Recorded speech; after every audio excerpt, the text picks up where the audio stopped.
Let's talk about designing life and what that entails and our responsibility and blessing to be able to do so.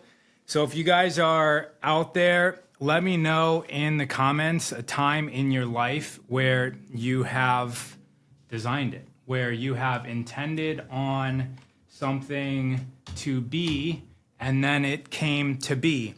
So for me, I've got many examples of that, but it also happens on a daily basis. It happens over and over and over again. And that begs the question of like, what is this human experience? Are we connected to something greater? And even our intention. So if we get a thought to intend into a certain direction in life, does that thought even begin with us?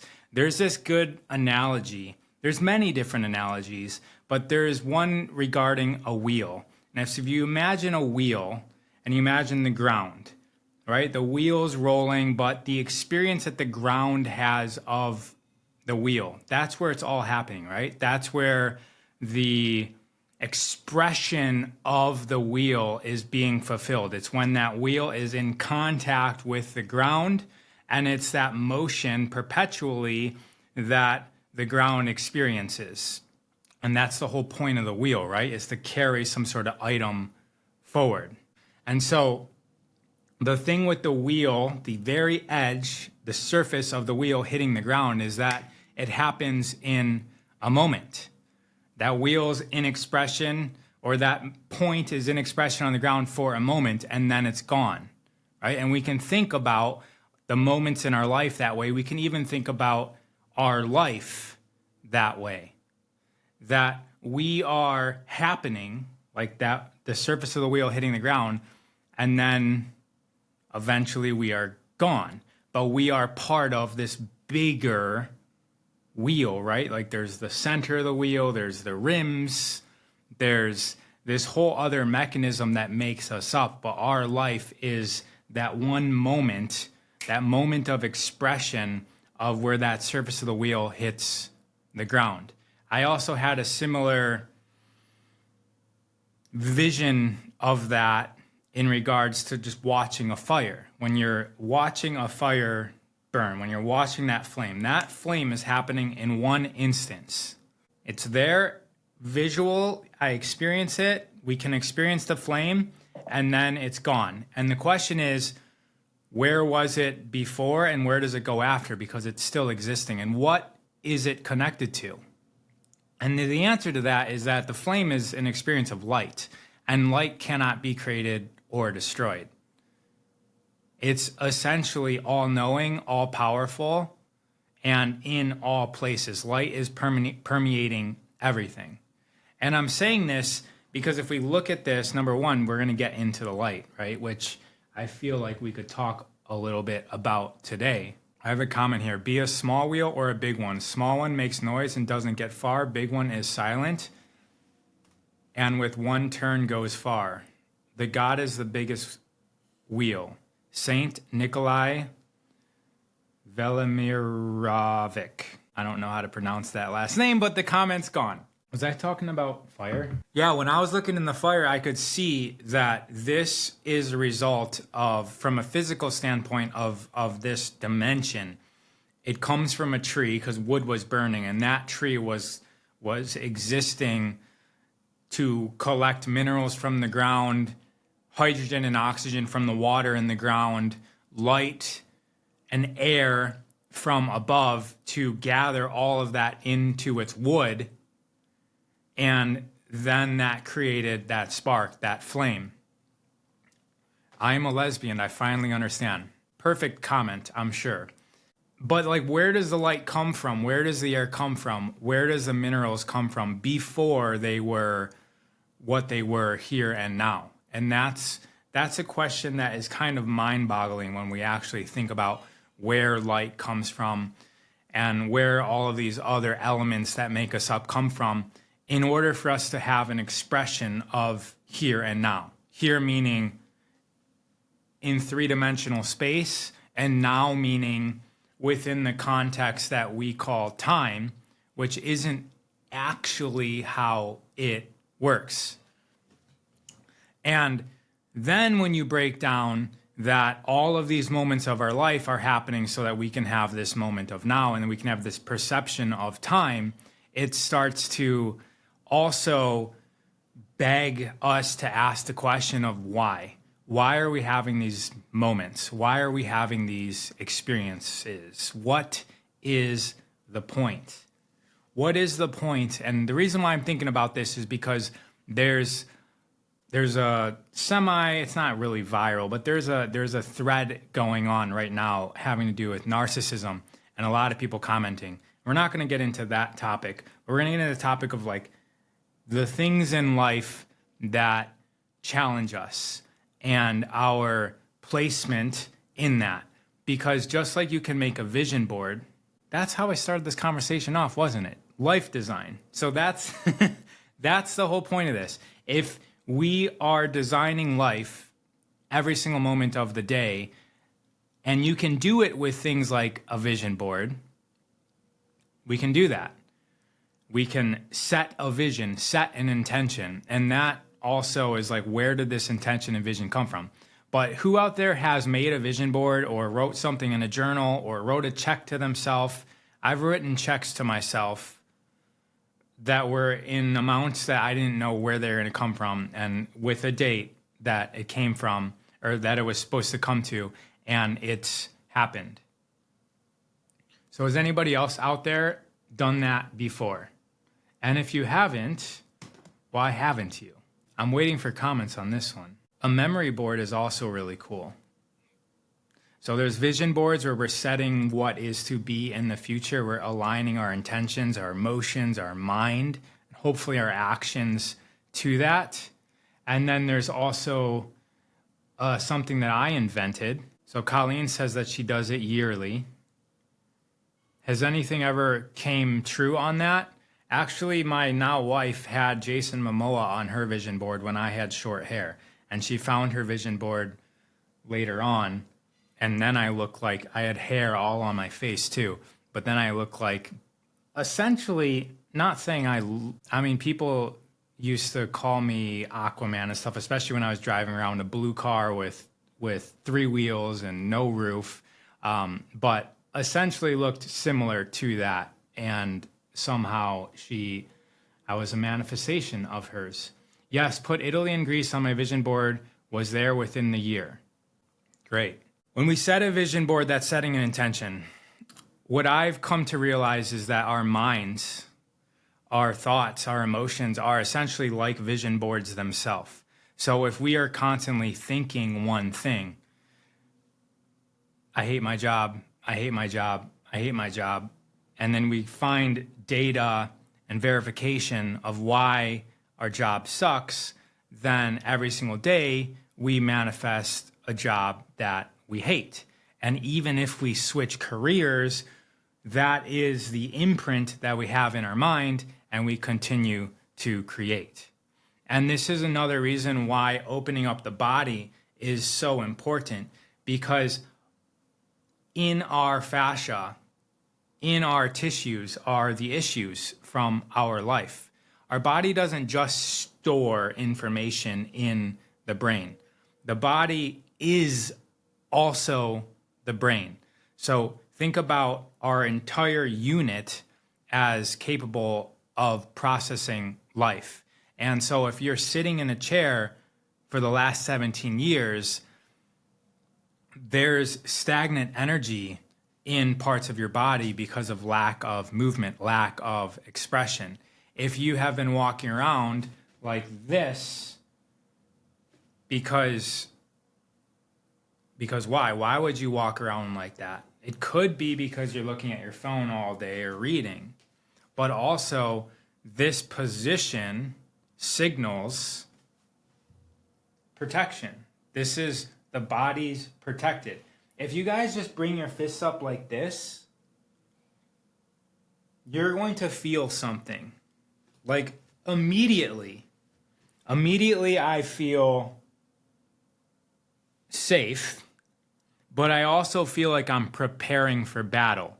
if I just tuck my chin, bring my hands up, block my vitals, block my face, I'm preparing for something. I'm preparing to be attacked.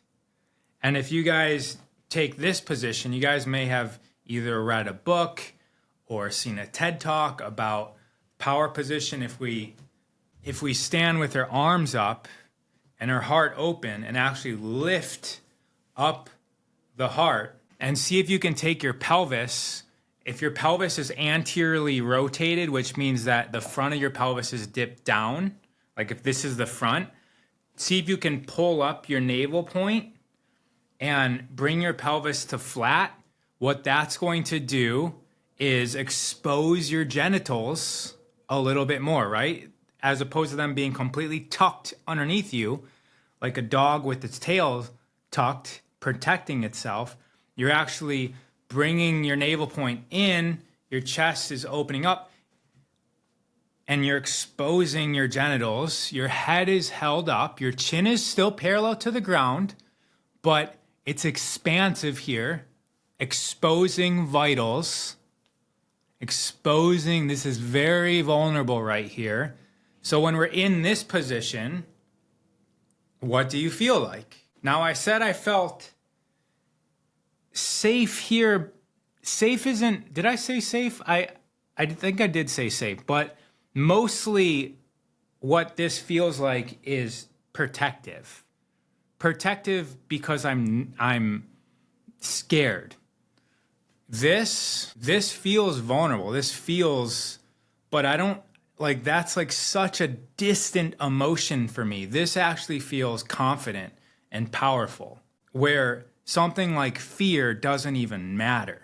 So the position that we're in, because our body is programming our mind and our emotions on how to be. I started off owning gyms because I started off going to school for psychology, actually, and exercise science. So I was first involved in the mind. And then I detoured off that career because I didn't like the prospects that were presented in front of me of like what that would look like in the real world, which is essentially like being a counselor or even a psychologist. It didn't really excite me. So I got into the physical component of the body. And then after 10 years of owning a gym, which essentially was surprisingly very much having to do with mindset, because I trained regular people, office workers, people that had issues, and even professional Olympic level athletes, even people that were training to do things like go into the Navy SEALs. And surprisingly, there was so much that had to do with mindset when it came to training the physical body. And also with my psychology background, I never stopped researching and studying and working with people in psychology. And there's also a surprising amount of the psyche that has to do with the physical body. So this line that we draw so that we can determine which class we go to and study a very separated aspect of the human condition isn't really that separated in reality. The body is the mind, and the psyche and the mind and the emotions are encompassing everything. We like to think that the mind is happening in the brain, and I'm not even sure that that's true. Because the body, the mind, the brain, all of this is part of something else, right? So I'm saying that the mind is not just encapsulated in the brain. It goes into the body. But even beyond that, the body, the brain, the mind, us, this physical component is much bigger than what we think of as this physical unit, right? We think about ourselves as like from skin in. But back to that wheel, analogy I made earlier, this physical body, this physical expression is a moment where the edge of that wheel is hitting the ground, and we are allowed to exist and express in linear time and three-dimensional space so that we can have this experience. But we are part of something greater. Our body is an aspect of something greater. And I'm saying all of this because if we can start to work with our physical and non-physical, meaning psychological and emotional and energetic expression, if we can align all of that, then we are able to be more powerful within reality. And the question is, like, what is power? What makes us powerful here? What makes us powerful here is the ability to influence fields of energy. So even from a Western scientific standpoint, when they look and they ask, what is physical matter? They come down and they go lower and deeper and deeper and deeper and deeper and deeper, bigger and bigger and bigger microscopes. They find energy and wave patterns and frequency, none of which is physical. And some of it even pops in and out of reality without anyone knowing where else it's going. And there's a lot of unanswered, quote, science that we have here in the West. And a lot of what we do over here is, it has some holes in it, right? Because we can have two scientists saying different things, and essentially there's a panel of people that determine which one is correct. It has nothing really to do with the data that they're proving or disproving. It just has to do with whoever's most well liked. And it's usually 50, 60, 100, 200 years later, when all of that panel is dead, that other people that do not have an agenda, do not have a family to provide for that is based off of which one of these philosophies is correct, when they're completely distant from it, that we can really analyze the whole thing. But by then, we're completely programmed to one way of being. And it's hard to unwind that. So for instance, when electricity was discovered, it was discovered after the gravitational model of the universe was made. But when electricity was known, I should say, what we knew it as was lightning. So there was a time when there wasn't electrical wires running through our house and electricity wasn't powering everything. And there were scientists that were doing science, and they were proving that electricity, the same stuff that makes up a lightning strike, is also running through our body. And the model of science then was, so this was, don't quote me on this, but this was around the 1800s, maybe late 1700s. And the science that said, like, hey, there's not just tubes pushing chemicals, we're not just a chemical soup, but there's also electricity going through the body. And this is like, they didn't know how to even come up with this, because the model was that we're made of a bunch of tubes that are taking matter or chemicals through the body. So then it's like, okay, well then what else is there? So we have all these scientists that think that there's just tubes inside of our body, so there can't possibly be lightning bolts inside of our body, because their model is that the tubes cannot hold a lightning bolt. They didn't know what nerves were at this point. And so eventually, it took about 100 years for acceptance. I even think it took a little bit longer than 100 years, but it took a long time. There were some friendly people that were able to consider and maybe even unite, but then even there would be arguments within those unions and people would split off. And we all have to realize that scientists need to make a living. They have to have something that's valuable to society. So when they find something, AKA the body's made of tubes, and here's a process that helps the flow of chemicals go through the body, and then somebody else comes in and says, actually, electricity is also very important in the body. Well, whatever you've designed your entire life on with the tube model, then the electricity model kind of overturns it. So there's a lot of strife and fighting and covering up and even burning down labs and killing people that happens in science. And I'm just saying this because anyone can discover this stuff. Just about anybody that we know from history. Galileo was outcast. Pythagoras, I believe, was killed with an axe, or maybe it might have been somebody else. We can even take Jesus, right? Coming and saying like new things into society. Killed if he existed, like if the stories are true. A lot of the important scientific figures, the people that were great thinkers in our past, were either outcast. Even Nikola Tesla was outcast, murdered. Outcasts are murdered. That's essentially, and they spent their entire life with oppression and suppression. So that's what it takes to have new science discovered, usually 20, 50, 100 years after you die. And that's what happened with the people that were saying that there's nerves and electricity going through the body.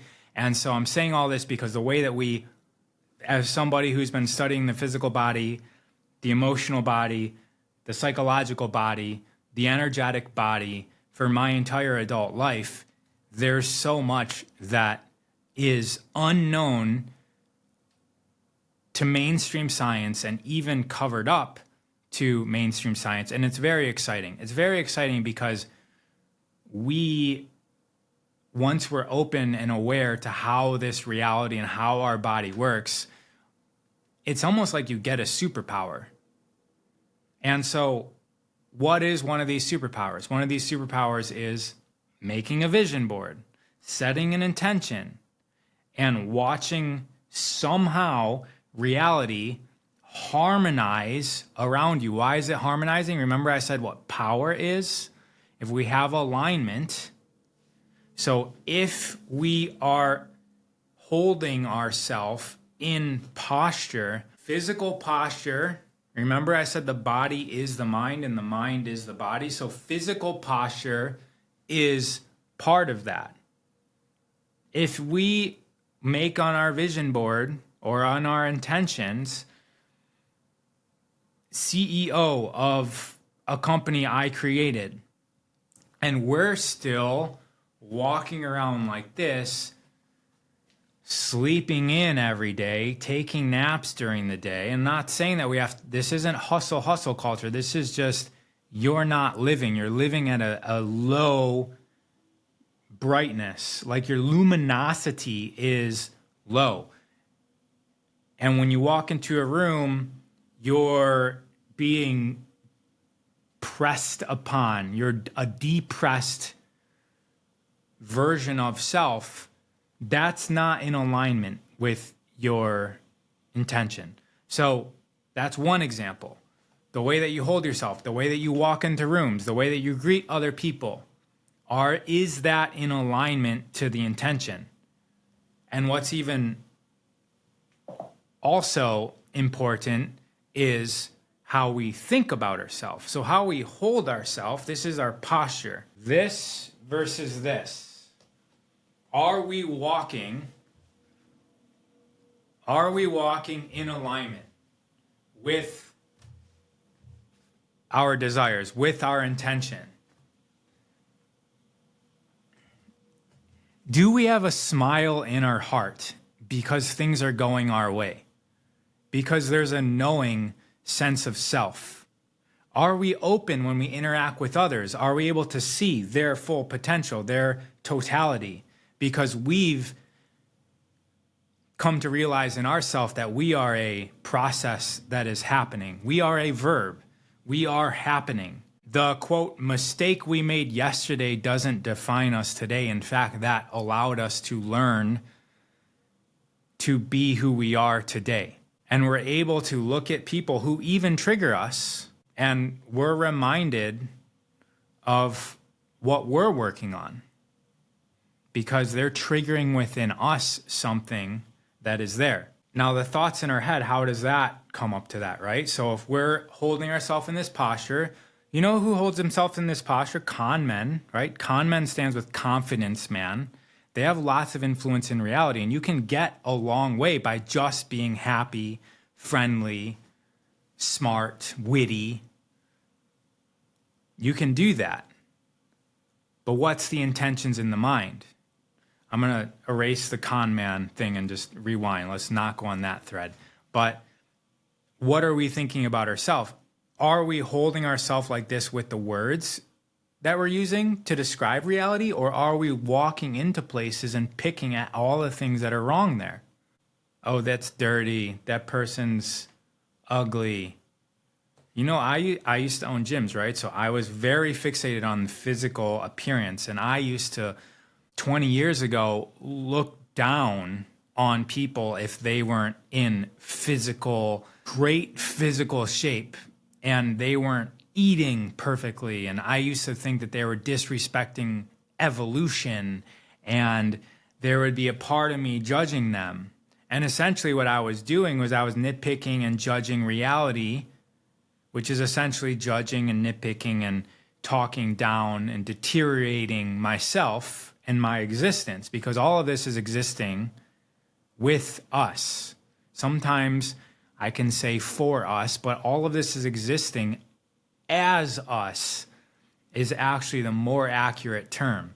So depending on the part of the spectrum that I'm zoned in on, I might say everything is existing for us, everything is existing with us, or everything is existing as us. And so when we look into reality, we have all of these archetypes. Everybody that is existing, everybody is looking into reality, and they're experiencing archetypes of people just like you. They're experiencing the villain.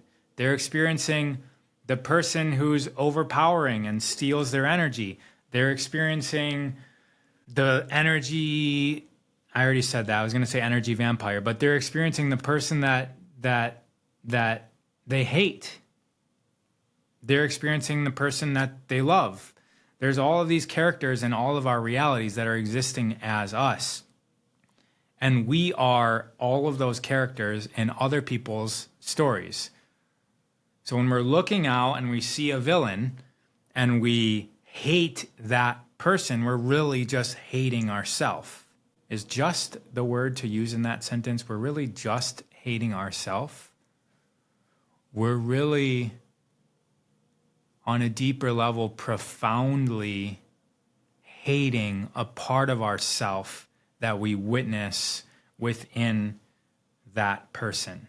That's one of the first things you learn in psychology school, psychology university, psychology 101. The people around you that you really like, if you write down their attributes, are the attributes that you like about yourself. The people around you that you dislike, if you write down their attributes, are the attributes about you that you dislike. That's literally, you learn that like first year psychology. And then it's the unpacking. Like, what does that mean? Because we're like, no, I hate my dad because my dad used to beat me, but I don't beat anybody. Well, it's not so just like, it's not so apparent. This is a very dynamic existence, and you are not your father here. What if you chose this interaction? Or what if you are a part of your father? Have you guys seen that? It's like a earth, and then there's a creature inside the earth. This is a meme. And so we have the surface of the earth, and then the creature inside is poking out its four fingers, and on its four fingers, there's like a face on each one of them. So it kind of symbolizes that they're different people. But underneath the beings labeled as like God or the universe or something like that. And then there's an arrow that's pointing to all four fingers, or maybe just one of them, and it says like you. I think I'm mixing up memes, but there's basically, it's all us. It's all us. And so when we have trauma in the body, the process that I think is vital is getting ourself back into alignment. And so that trauma may have impacted you physically. You may have injuries, you may not be able to do things, and maneuvering your way out of that and opening up as much as you can around it so that you're a full expression of self, and then going into the mind and reworking the story about what happened. It doesn't mean we're discounting or giving or saying that the person is correct or that we need to like them in this lifetime. We can hold all of that and we can put it into a box, right? The story that we've been holding our entire life, put it into our box and set it aside. And then open a new version of that.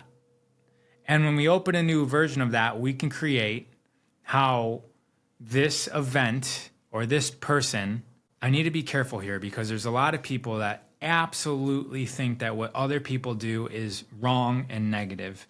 And in one box, that's true. And I can see that. However, our ability to see multiple perspectives gets us closer to godliness, gets us closer to the source, gets us closer to universal wisdom. Because from the perspective of the rabbit, the fox that's hunting it is wrong. From the perspective of the fox, the rabbit is lunch. From the perspective of the forest, the quarrels between the foxes and the rabbits are necessary for the evolution of so much else of the forest that they're not even aware of. As they're running through, they're taking nutrients from one part to the other, they're carrying seeds, they're doing a lot that they're not even aware of. There's other things witnessing, and they're creating whole other universes within the spectrum of the ecosystem. And so because you went through an event, it may have contributed to the whole of the forest of this reality. This is an example of how we can create a positive spin to a very negative traumatic event. Is there anything that this negative traumatic event has stimulated you to be or to create or to be interested in that wouldn't have happened unless you went through this? Almost every solution that's ever been created started with a problem. So really that word problem needs to be reworked in our psyche. A problem doesn't need to not exist. A problem is an opportunity. It's the doorway for the revelation of the solution. And if we continue to hold on to the idea that our traumatic experiences are problems that needed to never ever happen, well then the possibility that that dark place in our history to open up a whole world of possibility because of your unique understanding of it and what you could create because of that, that's closed off.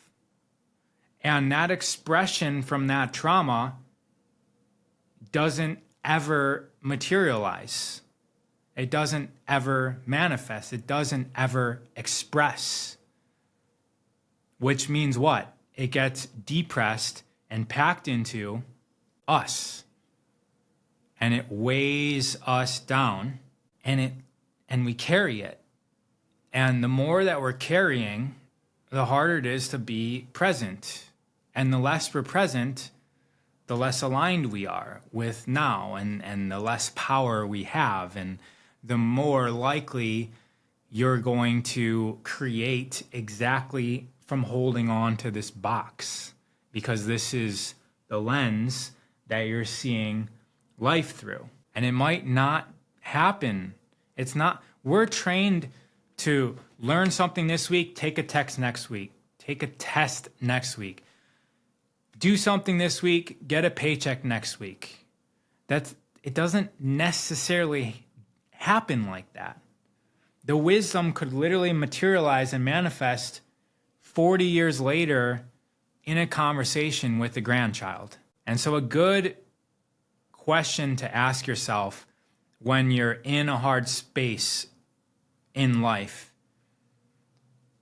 is really reflect on yourself and ask, what would the 80-year-old version of myself think of this? What would the 80-year-old version of myself think of it? And that's still like staying within the boundaries of our self, right? We're just going forward in time. We're not zooming out to the level of the forest and asking a question, what would the forest think about us as the rabbit?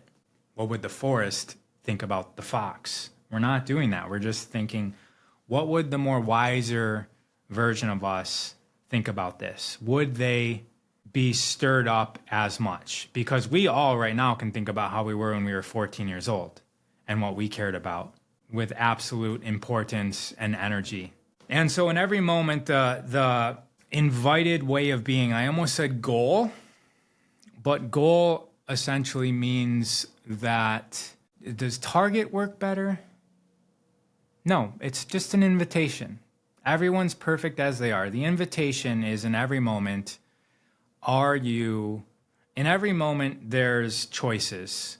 And the choice is to be the greatest version of yourself that you know how to be. So I walked out of my house this morning and I saw on our driveway, and I had my hands completely full. This is a very silly example. I saw on my driveway a fork that had been crushed from probably one of our cars running over it. I don't know where the fork came from. And there's a moment. Do I pick up this plastic mess or do I just leave it there? My hands, then I go like, well, my hands are full. So it's, I'll do it next time I see it. And then there's this jostling of which direction do you go? Do you pick up the garbage, even if you didn't make it? Or like, even if it's going to interrupt your day? Again, very simple, even stupid example. But we're dealing with this on a moment-to-moment basis. That person said something, and I think that he was saying it in a derogatory way towards me. Do I react? Do I say something negative and derogatory back to him to attack his character, to devalue what they said to me? Do I continue smiling? Do I take this as feedback? Do I see myself in that other person and happy for their existence and their progression and their vision? Thank you for sharing your perspective. There's all of these different choices that we're making. And back to the vision board, back to your intentions. What is the person that is going to be creating your realities? How are they looking at life? It's not as simple as cutting out pictures from a magazine. You do that just to go through a dry run. That's like training wheels. So when you see the picture of that house, you get the feeling because you're looking at it. That's one part of the equation. It's also the mindset. That's a lot of responsibility. Are you worried about the person that cut you off in traffic still? because owning that thing is a lot of responsibility. You might not have the bandwidth to also do these other things that we're attached to now. When we create an intention for reality, you absolutely are going to give up the reality that we are in right now. Absolutely. There's no way around that. We're holding on to our current reality, all of us. Every single one of us, whatever is existing in your reality, you are holding on to. You're holding on to stories, you're holding on to thought patterns, you're holding on to actions that's allowing the reality to exist. If there's another reality you would like to jump through to, it's going to require you to let go of this reality. And there's going to be a moment where you haven't grabbed onto the new reality and you have to let go to this one, because you can't have both filling in the same space in the same time. One reality per moment is the max. And so detaching our addictions in this reality is going to allow the space for another reality to come in. This is the more important thing. The more important thing is letting go of what's like cords attaching us, like Spider-Man cords, attaching us to every aspect of this reality. So if you're currently going through a traumatic experience and you desire something else, what are you holding on to keep you there? So let's go with trauma again. If you're in an existence right now where there's a trauma that's impacting your life, and you would like a reality where that trauma doesn't bother you anymore, or where that trauma is replaced with love and joy and happiness and kinship and harmony with what you see with your eyes, hear with your ears, feel with your heart, as opposed to protection, feelings of fear, anxiety, frustration. If you're looking to replace realities, what are you holding on to? What are you addicted to in this story where you feel as a victim? There's a lot of emotions that happen with fear, anxiety. Those are some of the most powerful emotions that we have. When you look into the human experience, you realize that the human being is made to express, but the body, this physical body, is very attached to surviving. So much so that it's going to prioritize keeping us safe over happiness. It's going to stop us from crossing the road because it doesn't want to get run over. And that part of us is so much more powerful than the part of us that would like us to cross the road to get to the other side. That part of us isn't concerned with getting run over.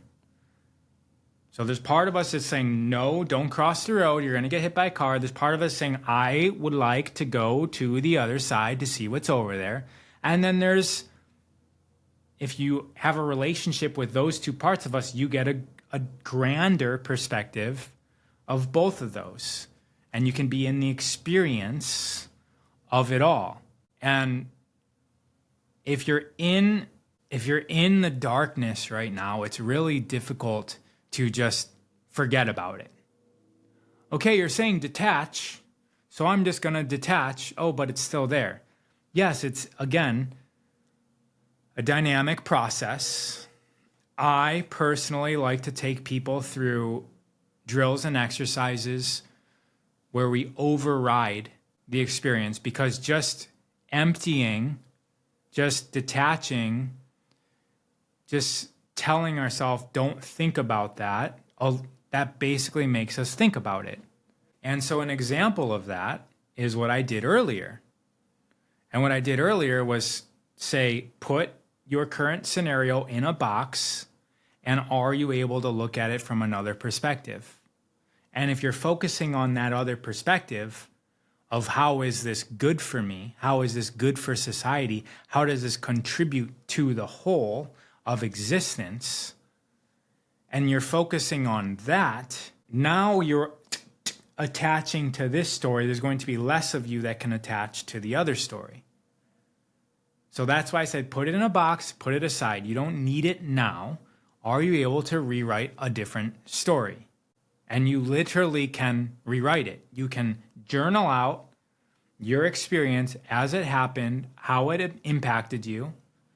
I'm sure that's very easy to do because we've been rerunning it our entire life. And then another sheet of paper, we flip that sheet of paper over, or that book over, whatever it is. And now we write down how this has benefited us, how this is going to benefit reality, how this is going to benefit society. That's one way. Another way, flip the page over and rewrite the whole entire scenario. How would it have needed to be in order for you to be joyous, harmonious, happy, loving to this individual? What differences would need to have happened? A lot of people don't think to do that because we're not wired to rewrite our past, because we're taught that the past has happened and there's no way of changing it. Back to electricity and the science of the body, and we don't really understand how this reality works currently. Currently, we're at a stage, just like when we didn't know that electricity went through the body, we're still at another stage where we think that past happened, present is happening now, and the future is yet to happen. That's mainstream science. That's why we do experiments where we're measuring cause and effect. That's essentially almost every single scientific experiment that has ever been done is measuring cause and effect. Because we're under the foundational understanding that in this physical reality, a stimulation of a cause is originating here, and it's affecting reality in the future. And we don't grant ourselves the flexibility to allow time to exist in a universal way, meaning that the past, present, and future is existing now. And reality, we also don't grant ourselves the ability to feel into a fluid reality that is capable of changing, not based on other physical traits within the reality, but based on something that is ascended, transcended above this, greater than, not just above, but greater than this physical reality. So when we journal about the past experience, the traumatic experience, are we able to create a different past?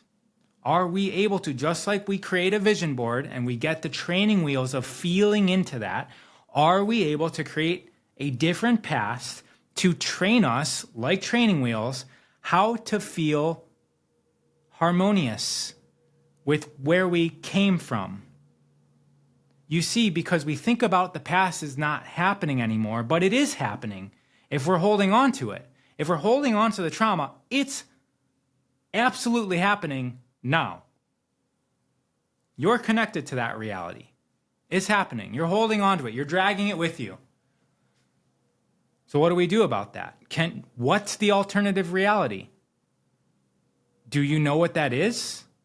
Write it down. Think about it. Contemplate on it. Now you have an alternative perspective of being.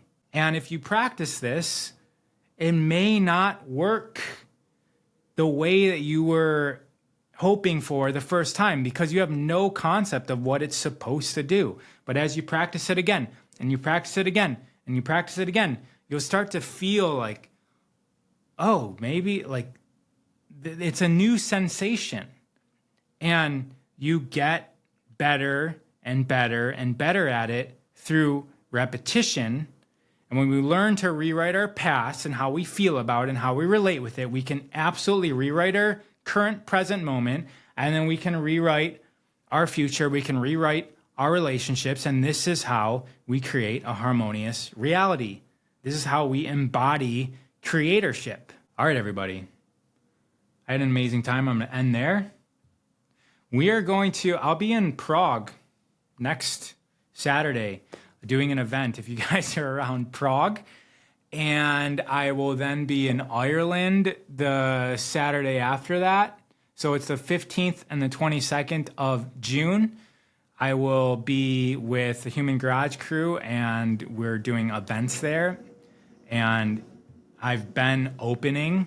Again, I'm not attached to that, so I'm just like seeing if I'm one of the opening acts, and I'm happy to do that. So if you guys are in Europe, we're going through Europe for a few more weeks, and then we're coming back to the west coast of the USA. We were just in New York a few days ago. Take care, everybody.